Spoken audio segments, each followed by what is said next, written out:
Hace unos meses, el Programa Mundial de Alimentos advirtió que 2022 podría ser un año muy difícil para el suministro de alimentos del mundo.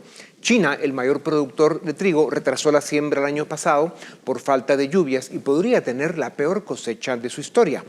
En la India, el segundo mayor productor mundial, también tendrá graves problemas a causa de temperaturas extremas. La falta de lluvia amenaza desde el cinturón de trigo de Estados Unidos hasta la región de Beauce en Francia. El Cuerno de África está siendo devastado por su peor sequía en 4 décadas. A esto le llaman el cambio climático. El aumento de los precios de los fertilizantes y la energía están afectando también de forma severa la oferta y los precios de los cereales, que son la materia prima para producir alimentos. Los agricultores de otras partes del mundo no podrán compensar el déficit.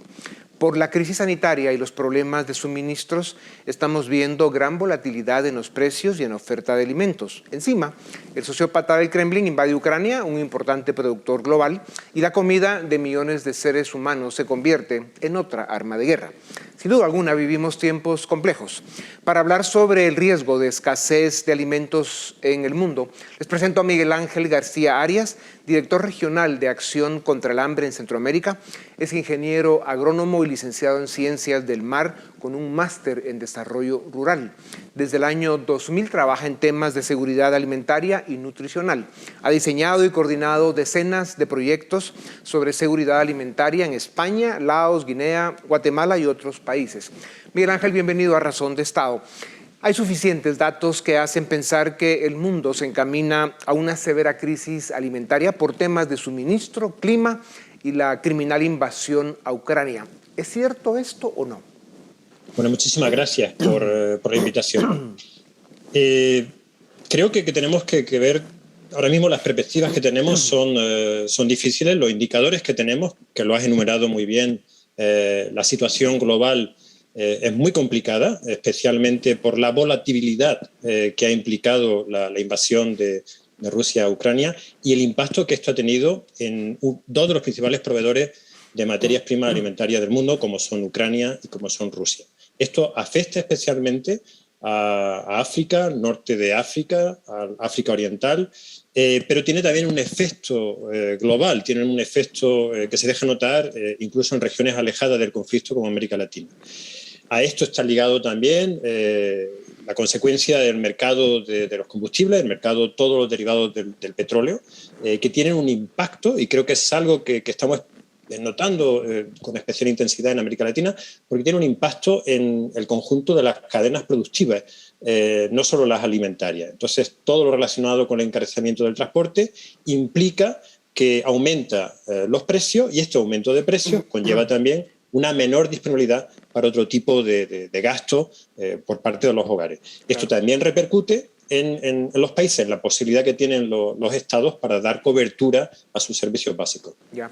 Claro, y no hay que olvidar que China e India son el 40% de la población mundial, más o menos, y están teniendo, como decíamos al principio, severos problemas en sus temas de suministro de alimentos. Pero se calcula, Miguel Ángel, que a causa de la crisis sanitaria de 2020, en los últimos 2 años, 4 millones adicionales de personas pasaron hambre en América Latina y el Caribe. Esto llevaría en 2021 a que un 40% de latinoamericanos sufriera hambre moderada, como le llaman. Estos son casi 300 millones de seres humanos, solo en América Latina. ¿Cuál es el estatus de la situación de hambre en nuestra región? Bueno, hemos visto que la pandemia de COVID, donde ha tenido un mayor impacto socioeconómico, ha sido en América Latina. ¿Ese impacto en qué se mide? Pues en la pérdida de empleo, en las dificultades para llevar a cabo actividades económicas durante los confinamientos que estuvieron vigentes sobre todo en el año 2020 y un poco en el 2021, las cadenas de suministro que todavía no han terminado de restablecerse plenamente. Todas esas restricciones se están comenzando a superar. La actividad económica empezaba nuevamente en este 2022 a emprender un ritmo normal, pero con la situación de Ucrania todo esto se ha alterado nuevamente. Pero efectivamente, la pandemia de COVID ha conllevado, en el caso de América Latina, un empeoramiento de la situación alimentaria como consecuencia del deterioro económico. Ya. Hablabas del tema de Ucrania y realmente sí está siendo determinante en la crisis alimentaria.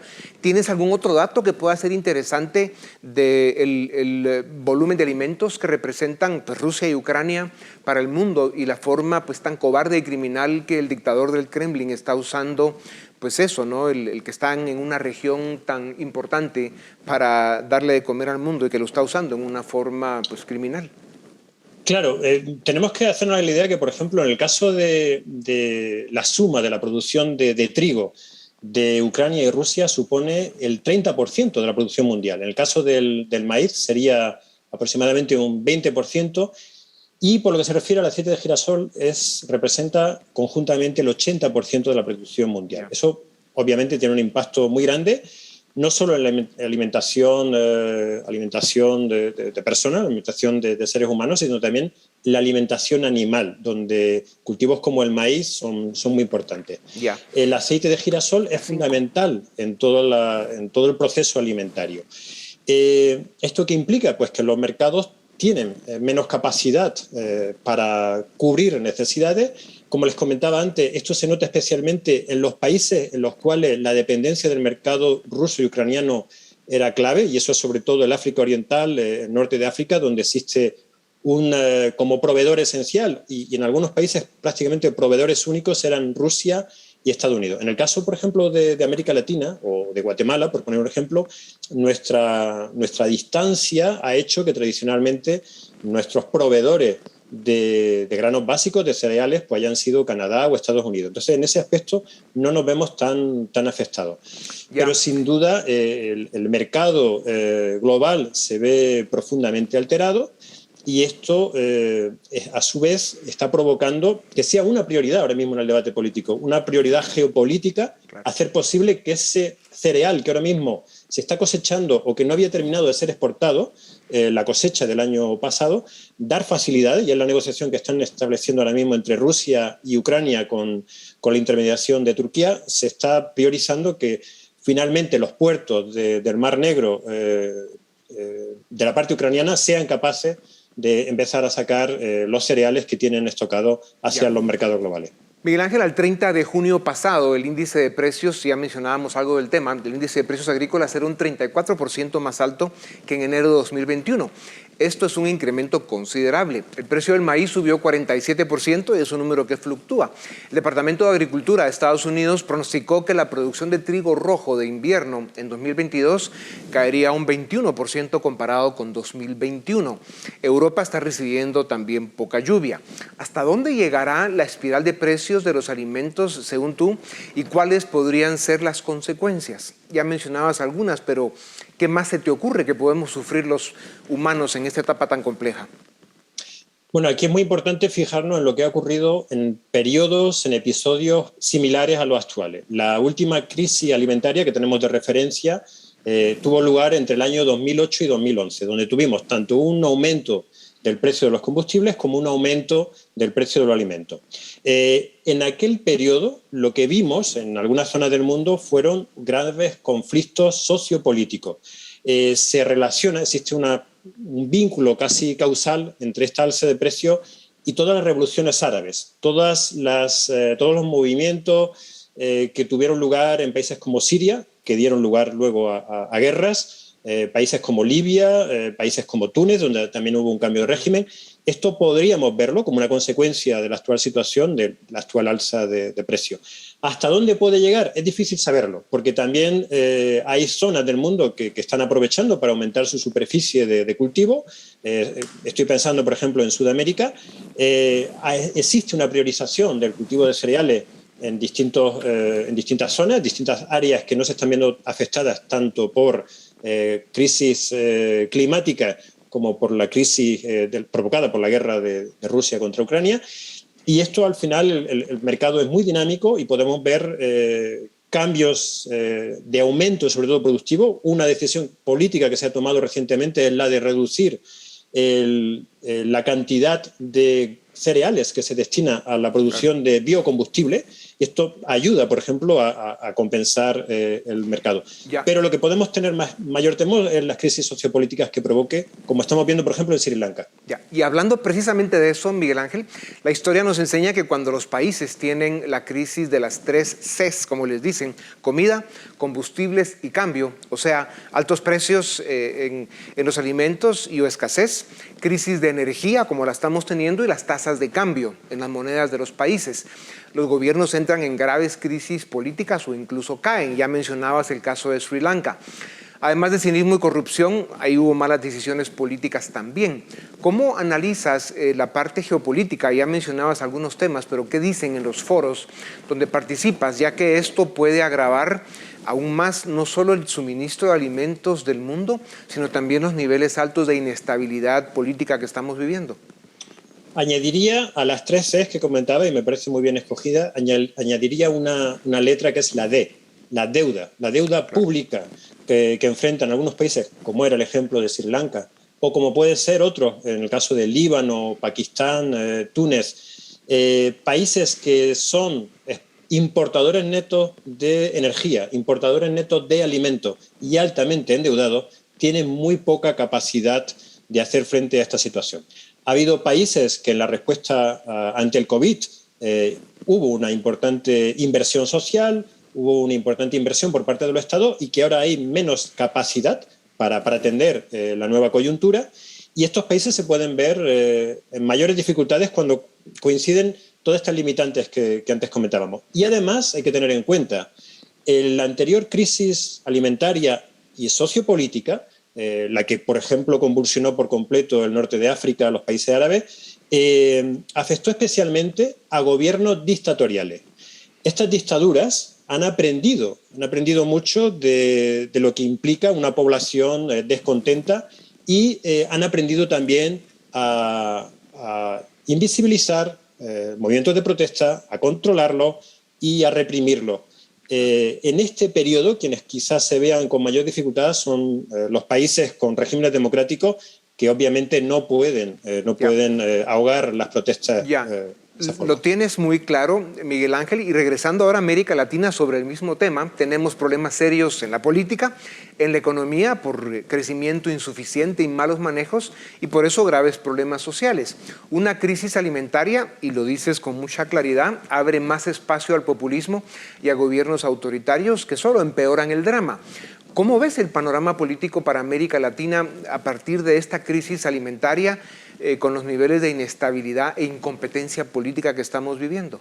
Bueno, pues es una pregunta muy compleja y que requeriría un análisis específico por país. Sí.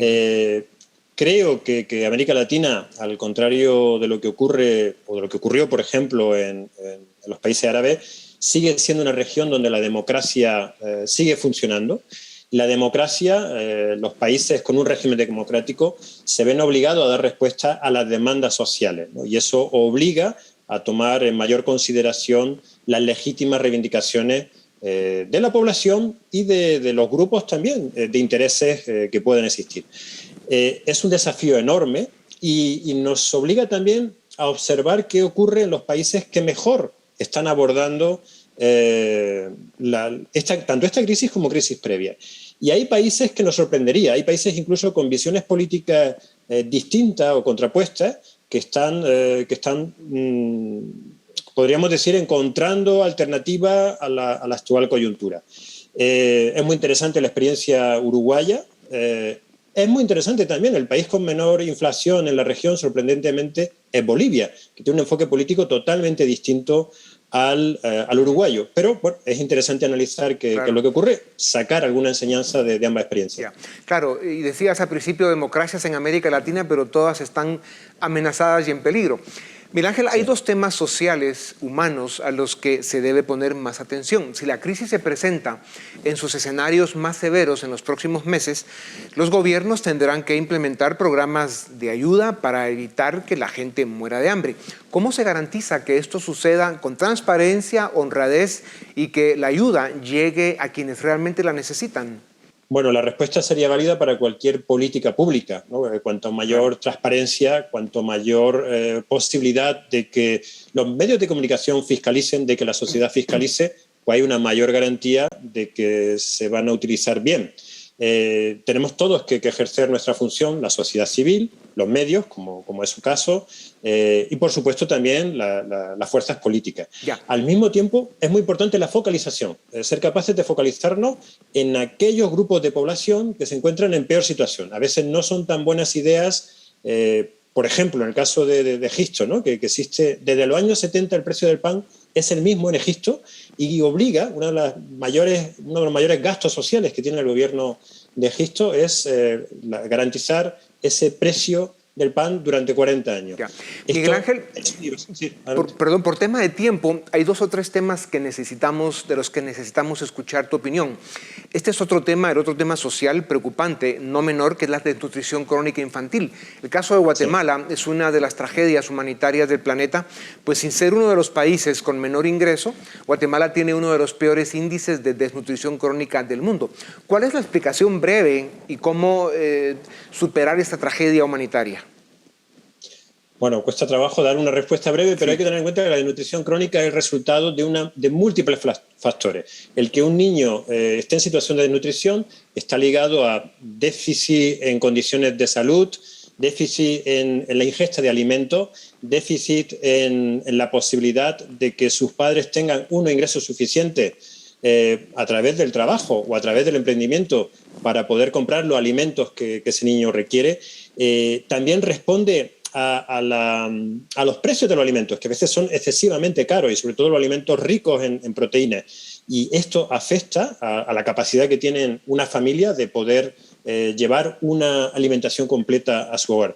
Esto está relacionado también con servicios esenciales de salud, de agua, de saneamiento. Todo ello confluye en el aumento de la nutrición crónica. Y efectivamente, en el caso de Guatemala, nos encontramos con el país de toda América Latina con el mayor porcentaje de niños con desnutrición crónica. Y ahí habría que recordar que el drama guatemalteco en gran medida se debe al fracaso de sus élites, especialmente la política, la académica y por supuesto la económica. En fin, esa es una tragedia que esperamos que algún día se resuelva. Miguel Ángel, hablemos de soluciones en los pocos minutos que nos quedan, de las simples a las complejas, y por tiempo te pido brevedad. Alrededor del 10% de granos del mundo se utilizan para producir biocombustibles y el 18% de los aceites vegetales se usan para biodiesel. Algunos países obligan a que se agregue biocombustibles a la gasolina. ¿No debería haber cambios ya sobre estas políticas públicas y que eso además nos empuje aún más a las energías renovables?